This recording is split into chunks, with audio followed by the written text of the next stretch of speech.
What's up, guys? Welcome back to the Building Blocks series. This is the series where we talk about the lessons we learned in our first failed startup and the principles that we are applying to our life going forward. Congratulations, you made it to the last episode. If you were here the whole time, I appreciate you. And if you just showed up, well, you're gonna see kind of the game plan for going forward. For those of you who don't know, I just turned 37. Something I do on my birthday every year is I kind of reflect on the last year and the last couple years and talk about the things that went right and the things that went wrong. Y'all are gonna get to see the actual game plan that I'm giving myself for making 37 the best year of my life. It's been a hard few years, but we're turning it around step by step. What's the saying? How do you eat an elephant? One bite at a time. And we've been taking a lot of little bites over the last couple years, but I feel like it's finally starting to get a little bit better. So something that we always did in my real estate business that made a lot of sense is we did what was called a 1-3-5 business plan. And the goal for your 1-3-5 business plan is always for it to fit on one sheet of paper or one sheet of paper front and back. I was like, hey, this is a good exercise. I haven't done this in a while. So why don't I just do a 1-3-5 for what I want 37 to look like. That's what I'm going to share with y'all. And for those of you who don't know the format, on a 1-3-5, it's one big goal, 3 smaller goals in service to that goal, and then 5 actionable items for each smaller step that'll help you accomplish that. For me, the big question that I was trying to solve when I sat down to do this is what kind of man and operator am I going to become over the next 12 months? And so the one big thing that this year is about for me is building a life by design. The only really good thing about having your life torn apart in your mid-30s, which should be your peak earning years, or at least approaching them, is that you have nothing left, which means that you get to take all the lessons that you've learned. You get to get a fresh start. A lot of people are dragging in things from their past life into their current life, and they just can't quite get rid of them, or they're not willing to get rid of them. And so they're just managing things that are not conducive to the life they want to live or who they want to be anymore. And they feel some sense of responsibility to it. And I don't feel that. I didn't have anything.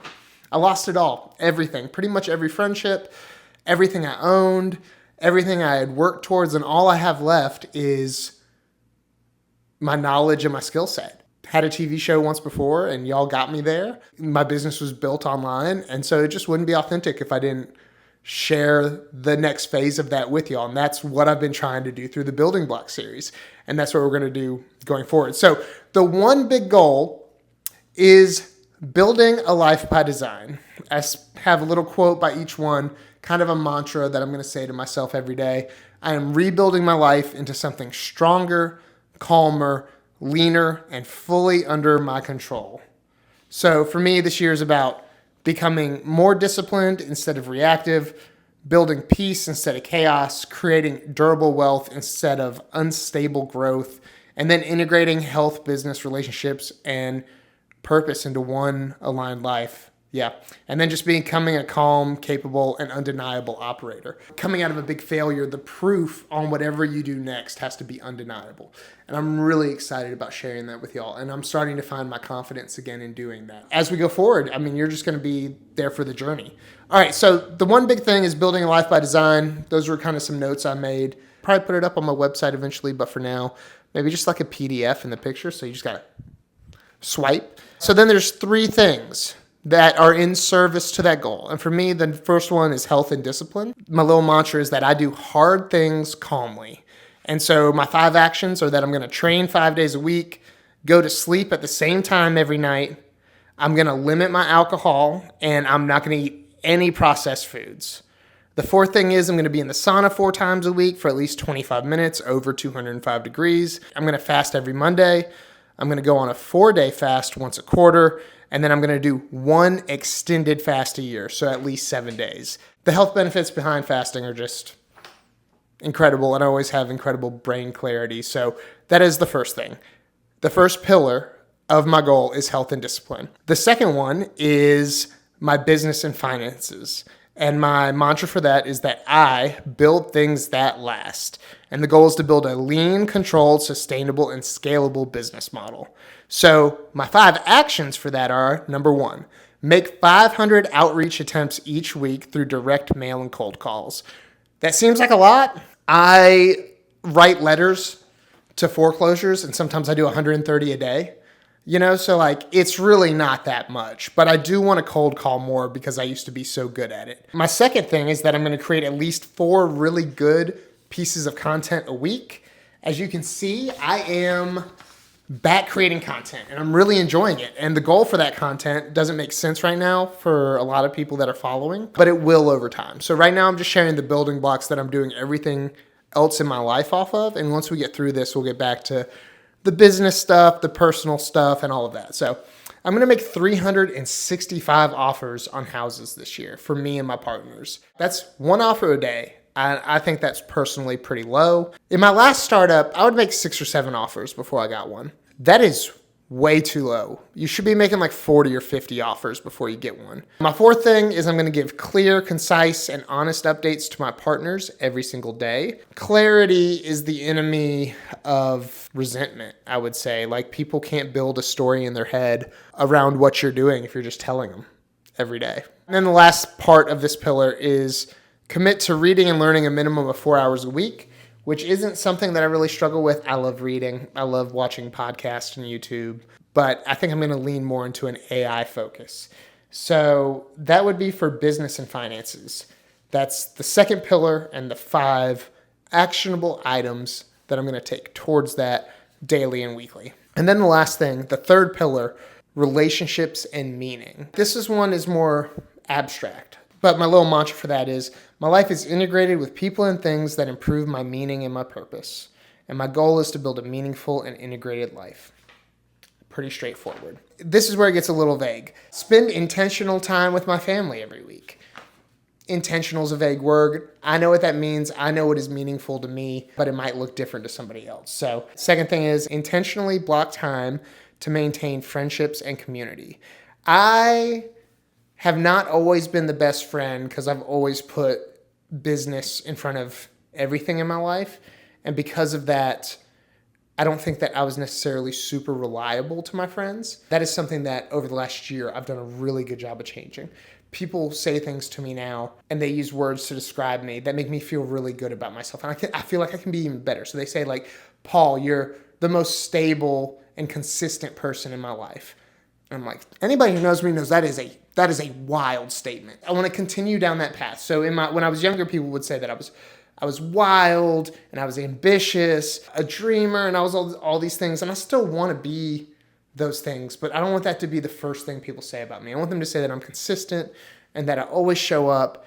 And the saying that has stuck in my head about this part of my life is that the price of community is inconvenience. That hit me like a ton of bricks when I heard it. I can't remember where I heard it, but I've been applying that to my life over the last few months. Every time that I do something that inconveniences me for somebody else, I'm always doing it out of principle now. But then once I'm physically doing it, like I'm going there out of principle because I'm sticking to my principles. But once I get there and I'm doing it, I find myself being so rewarded. So yeah, that's already happening, and it feels really good. So I was excited to share that with y'all. I'm going to create one off-grid recovery every week. So I'm going to touch grass. I'm going to leave my phone in the car, go hiking, go for a swim in the lake, play with my animals, something like that. And then I'm going to practice intentional gratitude every week. What I used to do is write 3 thank you letters every morning and drop them in the mail. And so I got some postage, and I'm just going to start that way, telling people how grateful I am for them for the role they've played in my life.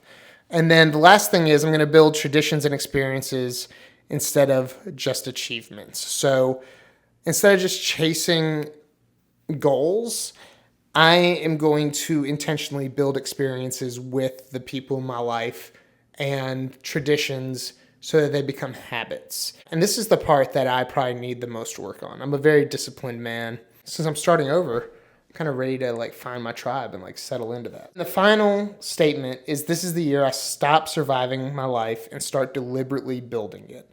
I have been very deliberate the last couple of years, but there's also been a huge element of survival. That's it. That is a life by design. That is what we are doing in the year 37. Part of the reason that we were doing building blocks was so that it was kind of like a library.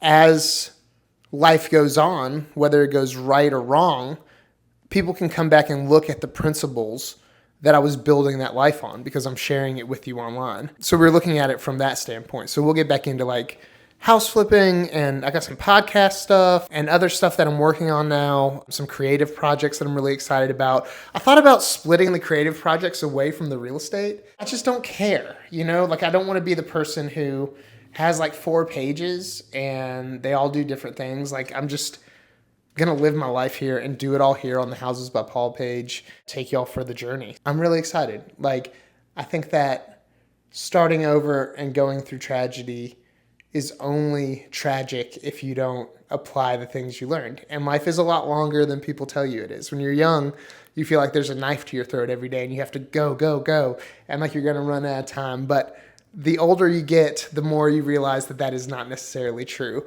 I read Seneca on the Meaning of Life the other day, and that was a really damning book for me. Like not necessarily for like how I felt recently, but how I used to feel in my 20s and my early 30s. It's not like the time you have, it's what you do with it and who you do things with and all of that. I'm just incredibly hopeful now that this is the year that all of that stuff happens because I'm intentionally building it. For better or worse, y'all are along for the journey. Thanks for tuning in to the Building Block series, and I am really excited about showing you hopefully what a designed, curated life looks like.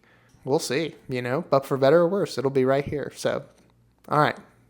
Follow me on the YouTube and the Instagram, Houses by Paul on all platforms. See you later, guys.